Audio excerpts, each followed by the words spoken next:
It was supposed to be a normal day, but things have gone wrong already in the morning. The director of the hospital was furious. Mrs. Andrea had taken sick leave again and had not informed anyone.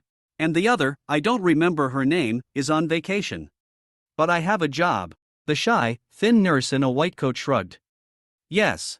And today your job is the pharmacy. In cardiology they can do without you. Then you will put everything you need in the history, said the director, and left. I would have argued with him, but I had no energy, humor, or time. What happened, Anita? Have you been sent here again? Asked the nurse, scrubbing the floor. She was kind, loving, supportive, and always cursed the insolent and self-righteous director behind her back. But sometimes he said nasty things to his face. Yes, Margot, I'm again. As if I didn't have enough to do both here and there you have to do. And do like last time, put your number in the pharmacy and get to work yourself. I can't. Last time, mister. Sergio scolded me terribly for that. A visitor came without a phone and couldn't buy medicine. But he was able to complain to the manager. And I don't even get paid extra for the pharmacy. They just found out I was doing a pharmacy course, so here they chase me. Anna was short, very thin, with blue eyes and straight blonde hair, which she wore in a braid. In her ears she wore gold earrings from her mother, with a small topaz, a family heirloom. The only jewel she wore on her finger was a Save Me and Keep Me ring. His grandmother gave him a ring shortly before he died. Since then, Anna wears it, not as a talisman, but as a souvenir of her beloved grandmother. Anna Laura lived with her mother. He studied very well and graduated with outstanding degrees in the Faculty of Medicine. She wanted to be a pediatrician, but she couldn't get it. Higher education is expensive, economic places are exhausted, and the grandmother, who could have supported her granddaughter, died. Anna got behind the pharmacy counter and spent most of the day there. There weren't many customers. Everyone knew that it was more profitable to buy in other pharmacies. Here many drugs were too expensive and order from the head of the hospital. He wanted to get a penny out of the pharmacy. And pharmacists were probably trying to get theirs. Towards dusk, Anna was approached by the manager. Mr. Sergio smiled wryly, he must have been in a bad mood. What happened, Anita? Trade is not going well. Asked. No, there are almost no customers. But the cash register is not completely empty. 3,700. The man sighed and smiled. It's not much. Don't think I'm not going to give you a premium this month. Before there was no money, but this month I'm sure I'll give it to you. And nodded, realizing that the promise of a cousin would be followed by inept courtship. It was the same thing the last time he had promised her a premium for her work at the pharmacy. Anna rejected it and the cousin was suddenly cancelled. In reality, Sergio Gonzalez was a handsome, influential man with many contacts. The suit suited him well, it was stately, with a straight back. Age had dyed her temples gray, but it suited her tan skin very well. The other nurses said that Ana Laura was a fool for rejecting such a man. Many here had an affair with him, and many wouldn't mind. He always gave those who slept with him bonuses in the form of salary, vacation, time off. Except everyone knew he wasn't cut out for a family relationship. He changed his wife like a glove and preferred to remain single. It was his principled position. But that wasn't even what embarrassed him, he just wasn't the hero of their romance. And could not sleep with him for no reason, out of physical necessity. Do you want something? I wanted to. But you don't want to. But if you change your mind, you know where to find me, Anna. And pay attention, you know I like you. But you will have to answer for the deficit. I separate the work from the personal. Anna was confused. Why would he say that? Was she going to set a trap for sleeping with him? He was immediately alarmed. I had been working here for almost 3 years. The staff didn't like him because the director liked him. But when everyone saw that she had dynamited him, and began to be considered a fool who could not see her own happiness. Envy and contempt was all he saw from his younger colleagues. The elders paid no attention to it. Anita was not the soul of the company, she did not snoop in people's eyes and preferred to stay on the sidelines. It was just over an hour before closing. A boy of about 6 years old walked through the door of the hospital pharmacy. Hello. I want this, he said, and gave him the prescription. Anna smiled and took the prescription from the child's hands. He began to read the sloppy handwriting, and the smile slowly erased from his lips. Who asked you to buy this? Asked sternly. The boy was shocked. A man on the street, he gave me money and this paper. He asked me to do it. Don't those pills exist? Asked the brown-eyed brown boy. Anna sighed. You see, little one, these medicines cannot be taken together. If you combine them, you get a very strong poison. As a pharmacist, I have an obligation to warn the customer. But no doctor in his right mind would prescribe them to a man. Taking the drug would kill someone in no time. The boy frowns. What am I going to do now? This man told me to bring the medicine and that he would give me 500 pesos for it. Anyway, no one will give me that much money. I live with my stepfather, who spends the day drinking. I would buy some candy and a toy. Anita took the money out of her pocket and handed the boy 500 pesos. What's your name? Asked Anna. Jose Joaquin, replied the boy. Pepe, listen to me. You should not help suspicious people. They can get you in trouble. It's best not to talk to strangers, especially those who want something from you. Take the money, buy what you want, and go home. I agree? Agreed. What about money and paper? I have to give it back to that man. He is waiting in his car. In a rich black car, just outside the pharmacy. He will see me. If I go out, he will say that I stole his money. Anna sighed again. I'll take you from behind and I'll talk to that person myself. Come on. And looked around in the hallway, there was no one in sight.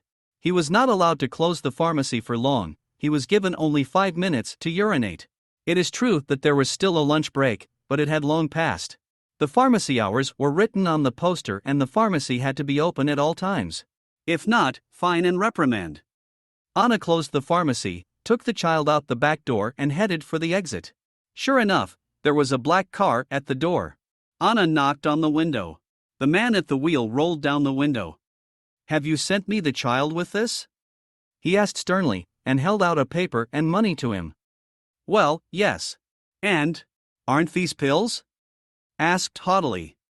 The thing is, you can't take them. The combination of these drugs will kill whoever takes them. It is a poison.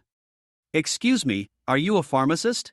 The man asked, taking the money and the package leaflet out of your hands. No, I am a substitute pharmacist, but I have done a course. I'm a nurse. And I'm a doctor. And you don't have to teach me. Maybe I didn't order all this for a patient. What do you do with your advice? Who asked you? Anita was embarrassed. And, indeed, it is quite possible that someone will need strong medicines that treat the same disease. But what are the chances that this person's family will have 2 such patients? Are you saying you have a couple of patients at home and treat them with different medications? You have to understand, I have to warn you. You're a doctor, but I didn't know it. It's a pharmacist's job to tell people these things. You know what? I'm going to go see your supervisor right now and I'm going to talk to him. If you can't sell it to me, I will talk to him. Anna shook her head. They are prescription drugs and you only have one list. It's not the same. You can't demand that I sell it to you. What if you're planning to poison someone? There was a woman in the back of the car. It had short curls Marilyn Monroe style. Love, let's go to another pharmacy. Groaned. They don't have it in other pharmacies. We have been told that this is the only place to get it. And the pharmacist here is Sherlock Holmes in a skirt. Sandra, wait in the car, I'm back. Said the man and went out. And followed, anticipating the scandal. After all, she had just once again rejected the courtship director, and now, probably, he wants revenge. Last time he also began to reprimand her for every little transgression, not saying hello, changing shoes, not smiling at a patient. The scandal was sounded. On the walls of the hospital you could hear Sergio's screams and Anna's excuses. In the end, the client raised his head proudly and left, because Anna was talking about the prescription, which she didn't actually have. The main complaint against her was not that she refused to sell the product, but that she left the pharmacy closed. Only when Anna was brought to tears did the man calm down and substitute pity for anger. And the manager, in order to avoid a written complaint, sold the pills himself, without asking unnecessary questions. Anna left the hospital crying. How unfair! He could not sell such a strong drug to a child, who, moreover, was subject to a prescription. Yes, the man was a doctor, but there was no prescription and he probably wouldn't have been able to prescribe it himself. And Scammer's face. He must have been trying to poison someone. These thoughts crowded in her head until someone called her. Wait a minute. And gave a spine and turned back. Around the corner from the hospital, the same boy was waiting for her, Jose Joaquin. A handsome, dark-skinned, big-eyed boy. What's wrong with you? He asked, wiping away tears as he went. I have come to apologize. My father scolded me at home for accepting money from those people. I confessed it to him because he saw his money in my hands. He told me I was stupid and would now get you fired. Fired, huh? Asked, slightly twisting the words. Anita smiled. Nope. It's that the villain in the car and I fight. And I got angry. But they didn't fire me. Where would they go without me? So don't worry. Your father must have been very worried about you. Nope. My dad yelled at me, took the money and went to get a bottle. He's a drinker. He's a plumber, but it's his day off. What, drink a lot? Anna frowned. I don't know. He will spend the night snoring in front of the TV. Probably, I will ask my neighbor to stay with me again. He's kind, he lets me in when my dad gets drunk. Anna shook her head. I live here, not far away. Let's go to my house. I have soup and dessert. Soup. Dessert. Come on. Dad doesn't care anyway. Ana Laura took the child home. At home, he gave her a bubble bath and let her sit in the warm water and play. He didn't have toys, but he replaced them with clothespins. And when Joseph came out, rice soup with chicken broth was already waiting for him at the table. The boy ate a whole dish and drank tea with waffles and gingerbread. Anna watched him eat and thought, I wish I could take care of this baby forever. When they were already watching the cartoons, Anita's mother, Teresa, came into the house. She stayed at her friend's house. Anna took her aside and explained the situation. Well, you're not going to give me grandchildren, so at least I'll be able to babysit. Thank you. Smiled and sat down with Joseph. They had a long and detailed conversation. Teresa laughed out loud at the boy's childish frankness. Then they all went to bed. Anna gave her bed to her and sat next to her on the sofa. She was very thin and didn't need much space. In the morning, while the child was still sleeping, Anna and her mother were drinking coffee in the kitchen. They were used to getting up early. Go see the child's father and talk to him. You probably don't want to have a child if you drink like this. Do you think he's just going to give me? That's not how it works, Mom. Who says he's just going to give us? Get him used to it, ask him to take Pepe to your house, give him our address and phone number, and give him money for drink. Let him drink as much as he wants and let Pepe live with us. In time, he may adopt it. Or take him in a foster home. Sooner or later he will end up in an orphanage with such a father. You know, I also had a drinking dad. I wouldn't wish it on anyone, Anna. He beat me, drank and drove my mother and me away. She died soon because of him. And I grew up and moved. And he keeps drinking. I can't believe it. Sober people often die prematurely, but they smoke and drink and go on living. Apparently, they don't want that kind of painting there either. Ana Laura shook her head. His mother was angry with his father, and always spoke of him with hatred. He could spend hours cursing him, remembering his unhappy childhood. That day Anna didn't have to go to work, she had the day off. It often happened like this, she would substitute for her colleagues on their weekdays, and then they would replace her. Anna was one of the few who had no family. His mother was already retired after years of work, working as a general practitioner in the ambulance service. The woman was very energetic and loved her job, but there was a terrible accident. They were taking a patient to the hospital. The car skidded and crashed into a bus stop. The ambulance driver died, and the man at the stop, who was wearing headphones, had no time to react. Teresa lost consciousness and was helped out of the burning car by a patient. He was taken to the hospital with low blood pressure. He was diabetic. The adrenaline caused his blood pressure to rise, and the man not only saved himself, but also saved his doctor. After this incident, Teresa wanted to return to work. She was treated for 6 months. She suffered a severe concussion, fractured her leg and fingers. When everything had healed, he returned to the ambulance, but then problems of a different nature began. He began to be afraid to drive, the tension kept rising, and he scared patients by tying himself to a chair on the way to the hospital. Finally, he left the ambulance for the general medicine department. But he never liked working in one place. He worked for a year and decided to retire. Today she works as an itinerant nurse in her neighborhood. Everyone knows that if you need systems, intravenous, you have to call Teresa.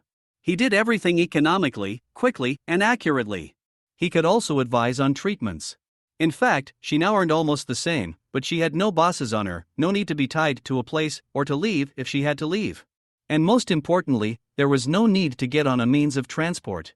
She even became afraid of buses and walked a lot, which, in general, was good for the health and well-being of the woman. Hannah waited for Joseph to wake up, gave him breakfast, and went with him to her father's house. "Will you take me away from him?" The boy smiled. "I'll try. Are you sure you want it?" "Yes, I want to. I really want to stay with you and Aunt Teresa." When a tall, unshaven man opened the door, Anna waved. It smelled like alcohol. "Have you brought Jose Joaquin?" "Yes, thanks.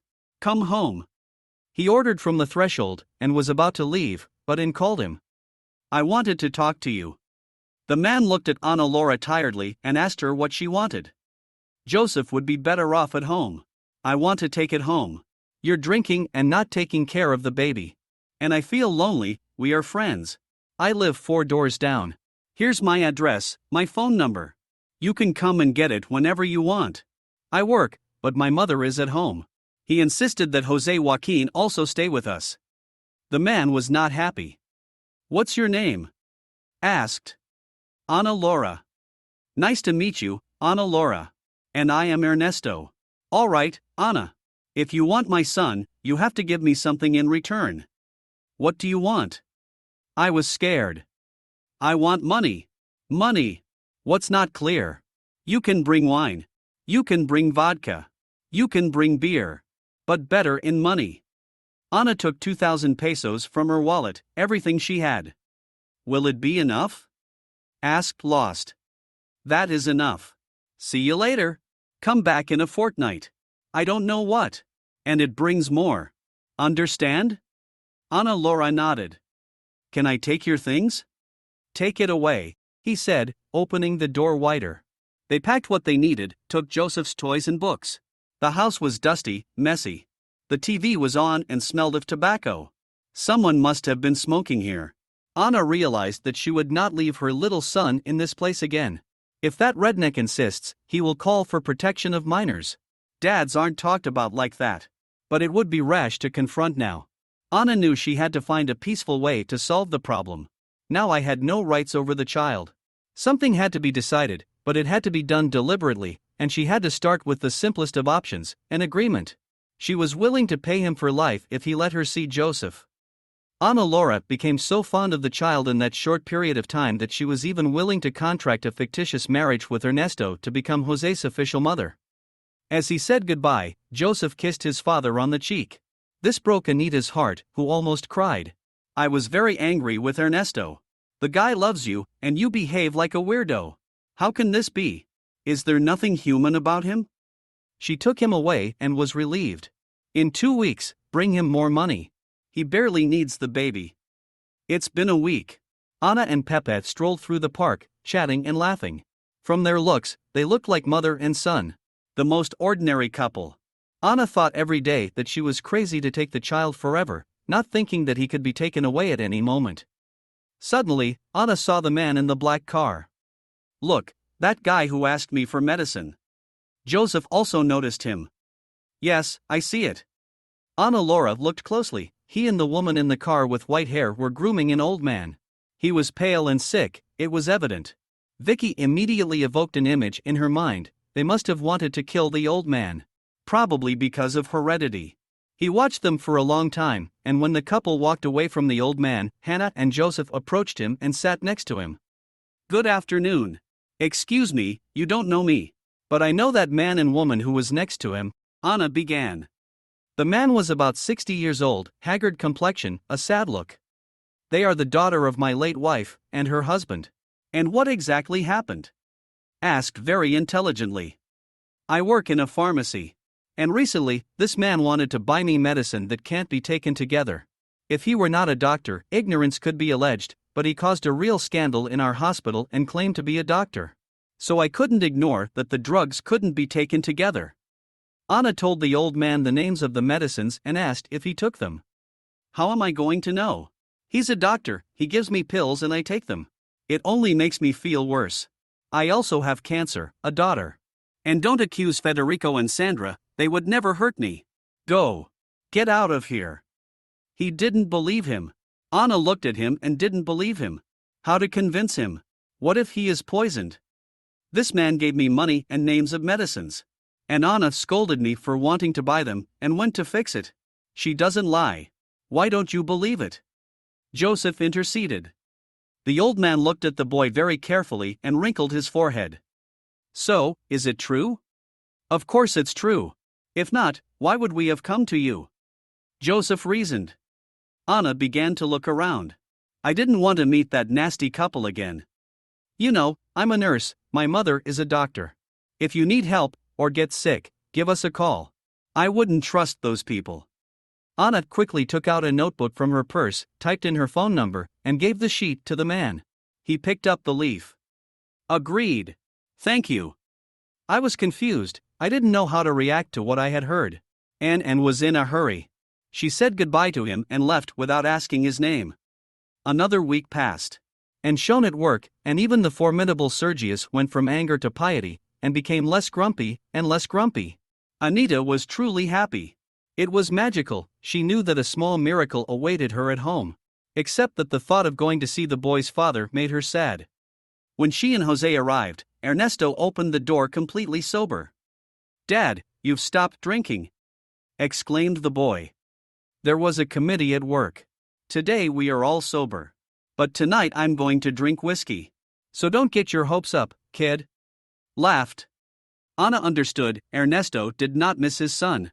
While Pepe was going to pick up the toys he hadn't picked up last time, she asked him, Can I take away from you forever?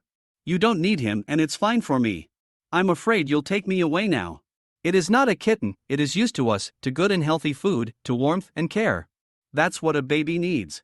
Your child will be much better with me. You want the best for him, right? So let's make arrangements. I will pay if necessary. But I'm not rich, I'm a nurse. And spoke incoherently, and Ernesto was not one to listen for a long time. In short, that's it. Let's not register anything. I get money for him as a single father. If you want to play mother, play. I don't care, as long as he doesn't care. But it's a rental, not a sale, got it? Where is the money? 2 is not enough, let it be 3. 6,000 per month. What do you think? Isn't it expensive to rent a child? He asked, smiling. Anna took out the money and gave it to him. He did not speak to him again. He waited for Joseph and left the floor. Immediately, her mother called her. Have you done what I told you? Asked. Yes, Mom. I recorded everything. It was very colorful. He had the phone in his hand, he couldn't see the camera, he was from below, but you can see his face. And the sound was good. The only thing I'm afraid of is that Pepe won't give it to us anyway. What if it is taken away by social services? I'm not married. But there are 2 of us, we have our own big apartment, 3 rooms. So everything will be fine, don't worry. Anita's grandmother, when she was still alive, got this apartment from the government. They used to give workers a place to live. Back home, Anna took some sedatives. His hands trembled with excitement. What a surprise! After all, that Ernesto wasn't even the child's biological father. He was a son of his late wife and another man. He was a soldier and died. Ernesto married her when she was pregnant. She gave birth and soon died in an accident on the road. She was hit by a drunk driver. However, Ernesto was never affectionate or attentive. Jose Joaquin turned out to be a burden to him. Even if he felt something for his late mother, he didn't feel anything for the little boy. For him, it was nothing more than a way to receive benefits from the state. It was sad that the child grew up in such conditions. Anna wanted so much to give him all the love in the world. And he was pretty good at it. Towards sunset, his phone rang. My first thought, it's Ernesto. Perhaps he had already drunk all the money. The number was unfamiliar, but he couldn't stop picking it up. Hello. You gave me your number in the park, remember? My name is Alejandro Felipe. You said you were a nurse. Help me, please. I am very sick. It seems that you were right, and they want to kill me. Anna didn't ask many questions, she just got the man's address and immediately went to see him. He was the only one at home. Sandra and Federico had gone to the field over the weekend and I stayed here. They gave me some new pills and I felt really bad about them. Immediately, I remembered what you said, I found the packages and they are exactly that. Look, aren't they? The old man led Anna to the spacious cottage, to the kitchen, and showed her the packages. Anna felt uncomfortable. Yes, they are those. How much have you taken? Asked. One at a time. Federico said that improvement would come through pain, that he had to endure it and take it. And I promised him, but after the first dose I felt bad. You have to lie down. I will examine you. But first, take some coal. I think the pills will have dissolved by the time it arrives. We can do an irrigation. He gave her 6 charcoal pills and began to take her blood pressure and temperature. Anna examined it thoroughly and read all her doctor's notes. This is not your file, he said. Why? Here is the report. I have rectal oncology. This is the pelvis of a woman who gave birth. This is not your report. It may be a confusion, but I have the feeling that you have been led to believe that you are dying. I don't want to make it up, but you have to get checked again.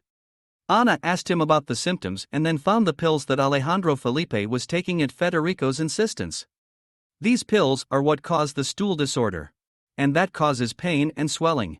Why do you take them? Alejandro, I see that you have a modern phone. You can Google it and see what they give you. Do you know how to do it? The man shook his head. I used to work in a pharmacy. I don't know everything, but in my opinion, you don't have cancer. And almost everyone has heart problems at your age, especially because you take some very strange medications. They talked for at least an hour. The man asked Anna to stay with him. He was scared.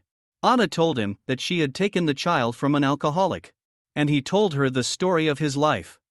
When he was young, Alejandro was in love with a pretty girl, but she was 10 years younger. Her parents were against it. They had a great forbidden love affair, which came to an abrupt end with a silly fight, as it usually happens. Afterwards, he was alone for many years and, at the end of his life, he met his wife, who already had a daughter, Sandra. He became her stepfather, and Sandra's mother died not long ago, after falling into the bathtub. An accident.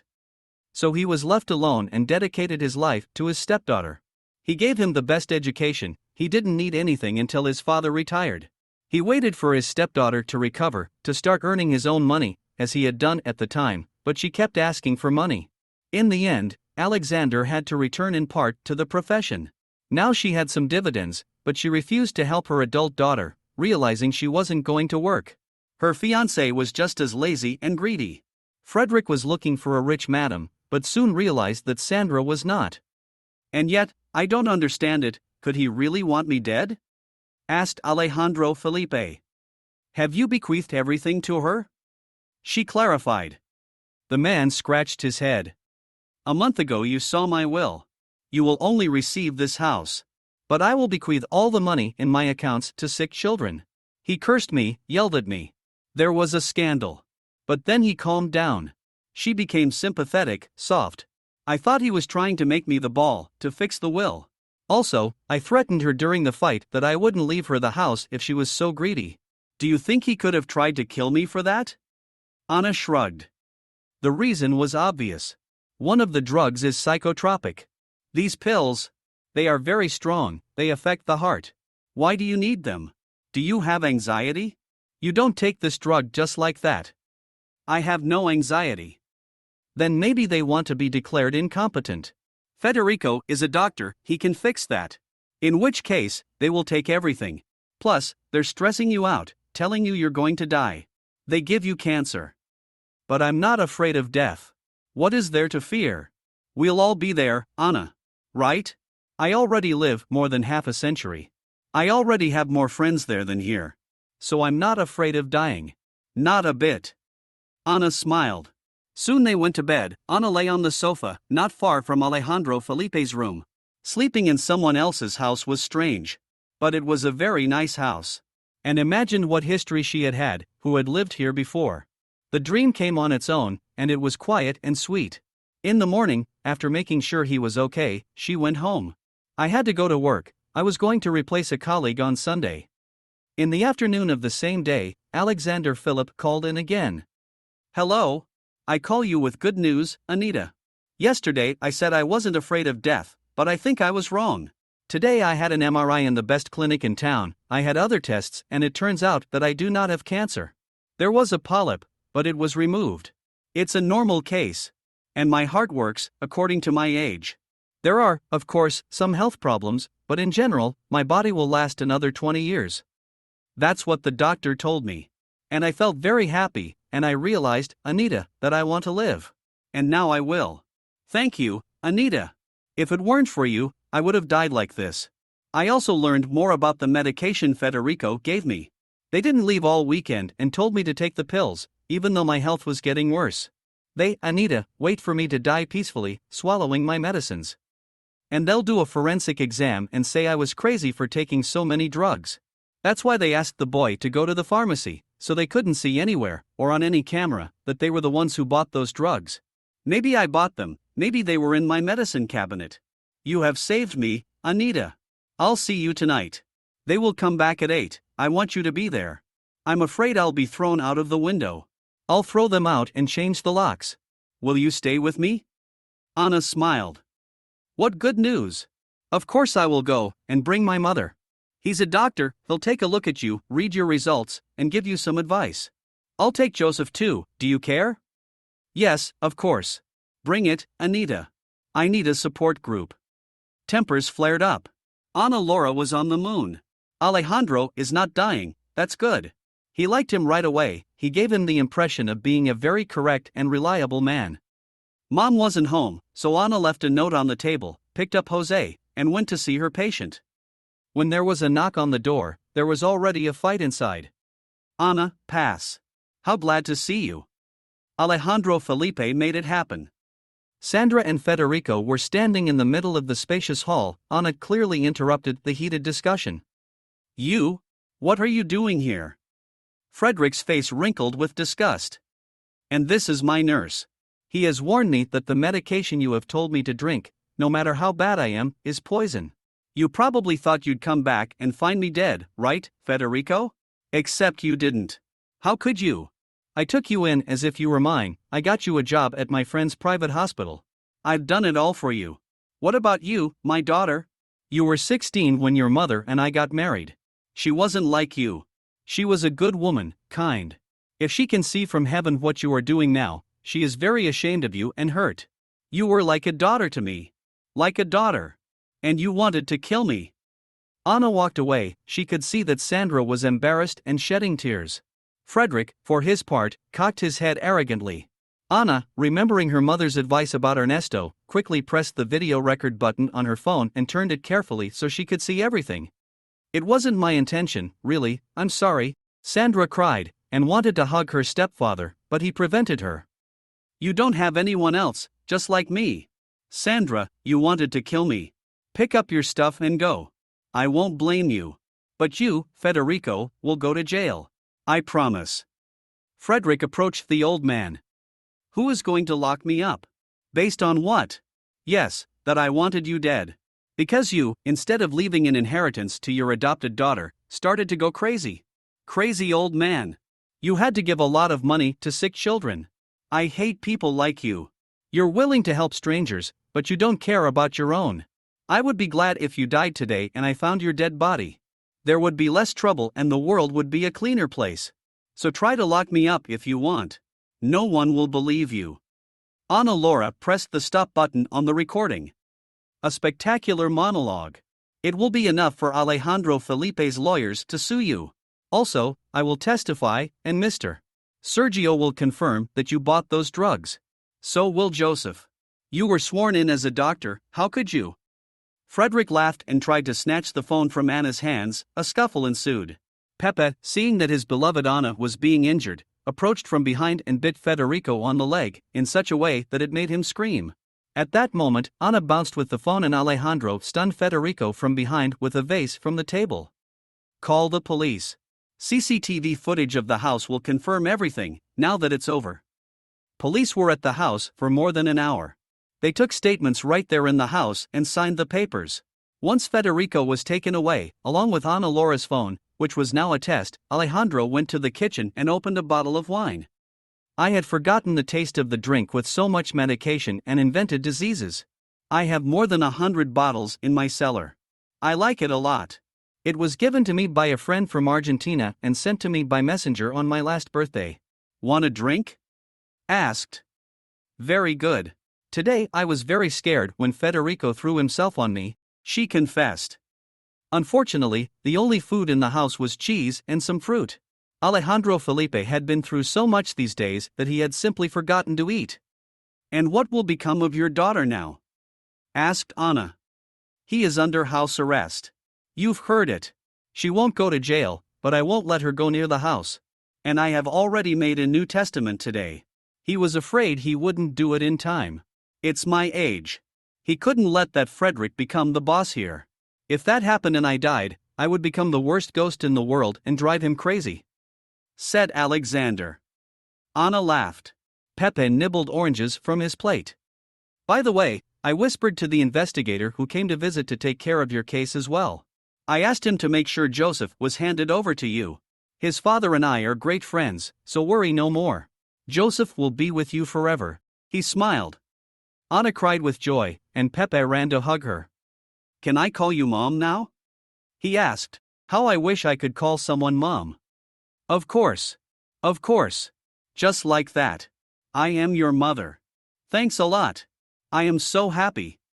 An hour earlier, when the police had just arrived, Anna showed them the video and told them that she had also recorded the conversation with Jose's father, explaining that she was taking care of the child and wanted to adopt him, and that she had recorded the conversation for that purpose. And he did the same here, when he realized that the recording could help Alejandro Felipe. That's why he whispered to the researcher that it would be good if she helped too. Between laughter and conversations with wine, they didn't even notice the door opening behind them. Anna's mother found a note with the address and walked in. Excuse me, I have come to get my daughter, she said timidly. Anna, why do you have your phone turned off? Let me explain, said the girl. He slowly rose from his seat, and with it Alexander rose from the table. Teresa? He said surprisingly, and fell to the ground without feeling it. Anna ran towards him. Jose Joaquin also shouted in fright. God! What's going on? Mom, do you know him? Why has it fallen? Get out, I'll take a look, Teresa ordered. They moved the incredibly heavy Alejandro to the sofa, and only there did they manage to bring him to his senses. Luckily, Teresa always had an ammonia kit. What happened? 3 worried faces hovered over him. Moreover, the thoughtful look of Joseph's brown eyes made him want to smile. I didn't expect it to come to your house like this, after a quarter of a century, said Teresa. Alejandro sat on the sofa and looked at Anna's mother with a long hard look. Well, how are you? I didn't know if you were alive. What's wrong with you? She said. Good. But you, from what I see, are better off. You have a big house. And when I met you, you were working in a tire shop. It's incredible, living in the same city and not knowing anything about each other for years. Why dig up the past? Well, that's enough. Anna Laura intervened. Explain yourself now. Do you know each other? Asked. And Alejandro began the story. It all happened a long time ago, Anita. I told you about the woman I loved in my youth. Who would have thought it was your mother, right? Amazing coincidence. You know, I feel like my guardian angel has come back into my life after his disappearance. Teresa and I lived nearby. We met in a club, in a disco. She was only 17 and I was almost 30. Teresa was, in my opinion, the most beautiful of women. I approached her, met her, and left. Then I went to the party with another woman. But he left with me. My boyfriend became jealous, there was a fight. My boyfriend ended up punching me in the face, and Alejandro intervened. His girlfriend got angry and left, and he walked me home. Anna gasped. What a twist! Well, now that we're all here, why don't you tell us more? Asked. Alexander sighed and continued the story. To tell you the truth, I loved your mother very much. But she was only 17 years old. Her father was a man of violent temperament. He beat me, threatened me so that I would not approach his little daughter. I didn't give up. Until I caught her with someone else. They were sitting, hugging. Your father came to see me that night and told me that you were spending time with a boy better than me, your age. He even told me where you would be. I followed you and saw you then, by the fountain. Teresa rose from her seat. Oh my God. Is it my dad? It also ruined everything here. I hate that man. It ruined my whole life. Is that why you went dancing with someone else? Teresa asked. Emotions were running high, as if everything had happened yesterday. It was the first time Anna had seen her mother so upset. The beautiful old lady had tears in her eyes. Of course. You were with someone else all night. He even held you in his arms. I saw it all. What else could he do? Talk to me. Alejandro. That was my brother. My own brother. And he took me in his arms because we bet he wouldn't take me home.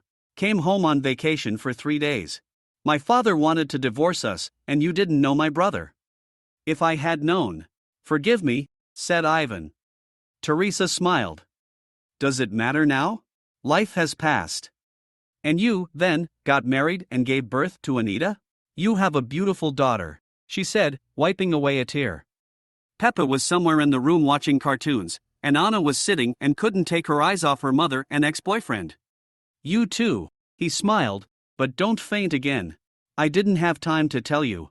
I found out when I was 5 months pregnant. I was young, I thought it was nerves. It was too late to have an abortion. My father hated me. You left the city. Then I met a man, but we divorced.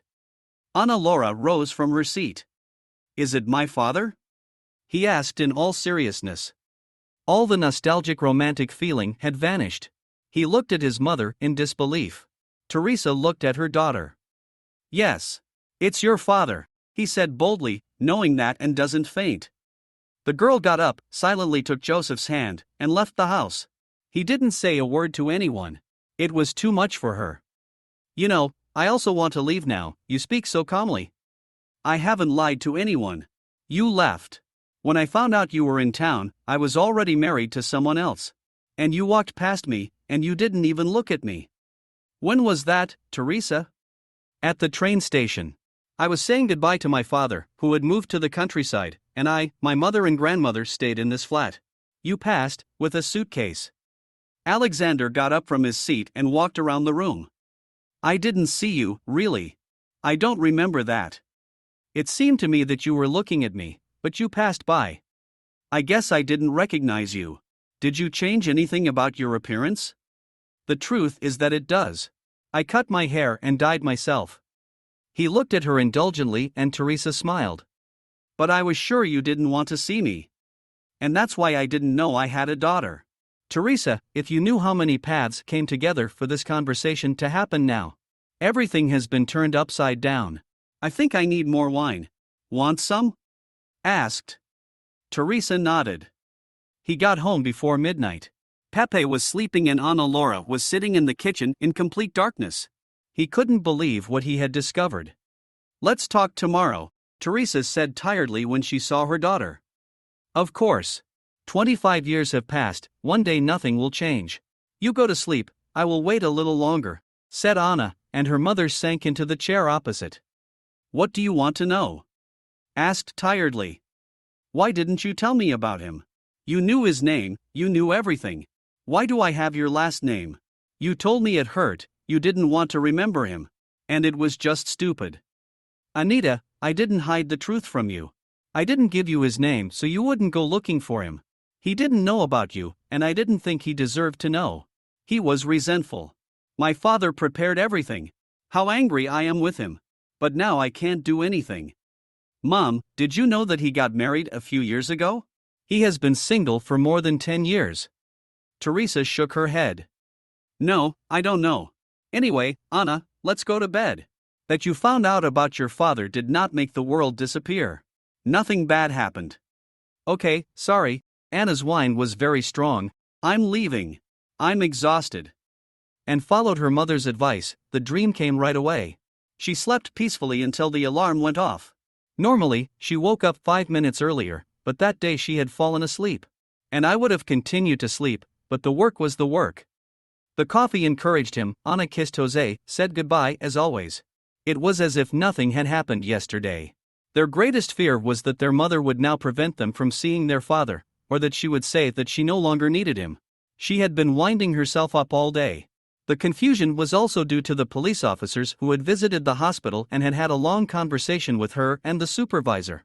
Sergio, upon learning what was happening, made Federico leave. And he started screaming. We are a servile people, Now they will write a complaint and heads will blow off. I softened the conflict as best I could and sold the medicine. But I didn't write it down, I got confused. My fault, I will answer if necessary. He hurried. Anna knew there was no prescription, but she kept silent. Sergio thanked him from the bottom of his heart afterwards. The story with Freepik moved towards the courtroom. Alejandro Felipe's lawyer said he would get the maximum penalty for him. In addition, the investigator personally gave Anita some very well-written documents that supposedly would help her recover Jose Joaquin. All she had to do was put her signatures, gather her personal documentation packet and take it all to the welfare office. Any problem, you know who to call. He will take care of it. Have I heard that you are his daughter? I guess so, said the researcher. Anna smiled. He had always been curious to know what his father was like. Now I knew. Immediately after work, and paid a visit to Alexander's house, but only found a closed door. What had happened? He called his mother, who told him that he had been sick during the night, but did not dare to disturb them. Anita, you need an operation, her mother told her. It turned out that it had long been shown that his father needed surgery for his heart to function normally. The wine and worries had caused him a heart attack. Fortunately, not a heart attack or a stroke. The doctors gave a favorable prognosis, but on condition of a rapid intervention. I entrusted my health to Freepik. I thought that a family member would be better than any outsider, said Alexander. All his relatives were in the room, Pepe, Anna, and Teresa. Sandra was the only one missing, but that didn't upset anyone. You have no right to die now, Anne said. I agree. I won't die, really. I want to get to know my daughter better. Then, a young doctor entered the room and asked everyone to leave. Soon, Ana Laura's new father was taken out of the room. Teresa went home, leaving her daughter alone to await the result. Joseph's head hurt, the boy had a cold, and he needed to go home. We can't do anything, Teresa said and took the child out of the room. Anna was left alone. Another patient entered the operating room before her. His family was running after him, crying and screaming. The case was clearly an emergency, as doctors almost ran away. They disappeared behind the doors of the operating room. Family members sat down to cry. Judging by their conversation, his father was in trouble. It had been an accident in which his wife had also been injured. She was sitting on a nearby couch, covered in blood, and a nurse rushed to take her away for a checkup. The woman was very afraid of losing her husband. And prayed, but she no longer had the strength. He just stared at the wall and stood motionless. Another hour passed. The surgeon, who entered Alejandro's room, came out of the operating room and ran to him. Sorry, we tried our best, but his heart couldn't stand the anesthesia. After these words, Anna fainted. He heard, as if from afar, the sound of his own body falling on the cold tiles. Then, it got dark. Anna woke up on a sofa. There was a lot of light around. It's my father, I shouldn't have died like this. We have just met, and whispered. An elderly doctor was working magic on her. Calm down. Your father is alive, he will live 100 years. I directed the operation because the case was complicated and our young surgeon went to save another patient after the accident. He only assisted me, but I managed without him. But he didn't. In shock, the boy confused him and gave you the bad news. He is barely conscious, his hands are shaking, he cries. First death, understandably. But man could not be saved, objectively. That's what I told him. It's just still having a hard time. So don't get angry, he's confused. Can I take a look at him, he's alive, and leave immediately? Asked Anna. Your sugar has gone down, have you eaten today? Asked the doctor. No, I forgot. I didn't have time in the morning, I almost fell asleep. At work it is also a crazy house, and then I have learned that my father has been taken away. Please, I feel better. Show me Dad, I don't think I'm alive, Anna asked. The doctor sighed, looked at the vital signs, and removed the vein pathway. Okay, come on. He took Anna to the intensive care unit, where her father was seen lying in bed, the instruments reading her basic vital signs. Alive? Anita smiled. As I said the doctor. Are you going home or are you going to stay here tonight? You can stay in the same room, and in the morning, if you feel better, it will let you in for a few minutes. Anna nodded. Of course, he was glad to have the opportunity to stay. He approached the coffee and chocolate machine, he needed to eat something so as not to faint again. The machine ate his money, but the chocolate didn't return it. Something was hovering inside. Kick her, he heard from behind her. Anna turned around. The surgeon was behind her. Is it you? Asked. The surgeon was a young man with black hair, majestic, with bright violet eyes. He approached her and hit the machine so hard that he gave Anna 2 chocolates at once. She was frightened. Thank you, he said. There is nothing to do. I'm sorry I scared you, he said. Anna shrugged. I understand everything. He was unconscious, but it's scary to imagine how that family reacted. He looked at Anna with a serious gesture. He reacted badly. The daughter is still connected to a track, she was hysterical. The mother had to endure, but she won't be well anytime soon. We can't save everyone. That's what we were told at school.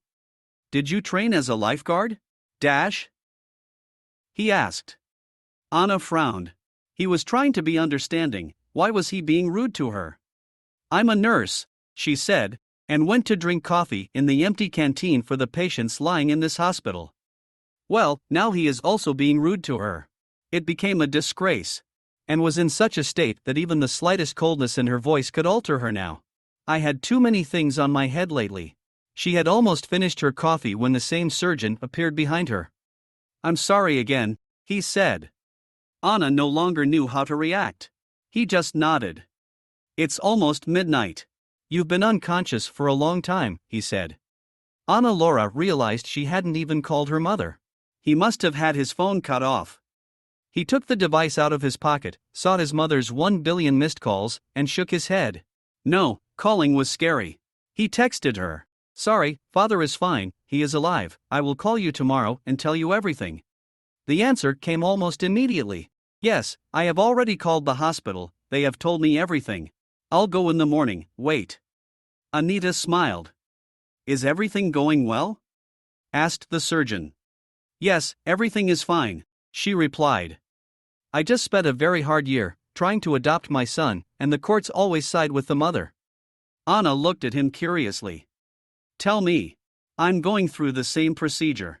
I'm just trying to adopt someone else's child. But his father doesn't want him. The surgeon held out his hand. Lorenzo, he introduced himself. Anna Laura, she answered. Lorenzo told her that 6 years ago he had started dating a girl. He was young, it was going well. When he decided to break up with her, the girl turned out to be pregnant, started blackmailing him that she would not let him see the baby, and Lorenzo gave in. They married, but life with her turned out to be a nightmare. He didn't love her and she demanded too much attention. In the end, everything fell apart like a house of cards. They broke up. Except his wife gave him the baby right away. He lived with his daughter for a year, and now she shows up and takes her away. Long story short, the girl is hysterical. The daughter wants to live with her father, she doesn't even know her mother. And she doesn't want to know her. All she has on her mind is rags, money and parties. She is always changing men. Now, she's trying to get Lorenzo back because it didn't work out with the others. And he's looking for a way to get rid of her and get his daughter back. Let me get you the contacts of a good lawyer. My father has the best. He promised to help me, she offered. Of course it is. Come on, let's go. I don't know what to do anymore. I found a lawyer, a good one, but he specializes in other things. We've already lost a trial. They talked until almost morning. Then Anna went to bed. Her phone now had his number on it. She fell asleep almost immediately, but dawn came too quickly. She had to leave the room. She met Lorenzo again in the dining room. They talked for another half hour and he went home. The hardest shift of his life was over. But thanks to Anna, he was going home not only heartbroken, but with renewed hope. A month later, Anna was celebrating her victory. At home, the table was set and Teresa and Alejandro were cooing like lovebirds. As soon as he was discharged from the hospital, she went to live with him. Anna and Pepe missed her and visited her often. Finally, Alejandro convinced them to move in and occupy the empty rooms in his house. They started renting out their apartment. And the reason for the celebration was simple. Today Anita officially became Jose's mother. They had won the disenfranchisement of his father, Ernesto. Custody was the first step. Anna intended to adopt the child. But that would be easier. Jose's father never showed up in court. He didn't care, as expected. He realized he would be disenfranchised anyway. When the child welfare authorities came to the house, saw the mess, saw that the child hadn't lived with him for a long time. They were already on record that he had extorted Anna Laura for the child. They were always on the child's side, making sure his most important needs, safety, care, food, clothes. Anna was told right away that she would win the case. Lorenzo also had to attend the dinner. His case was not so simple.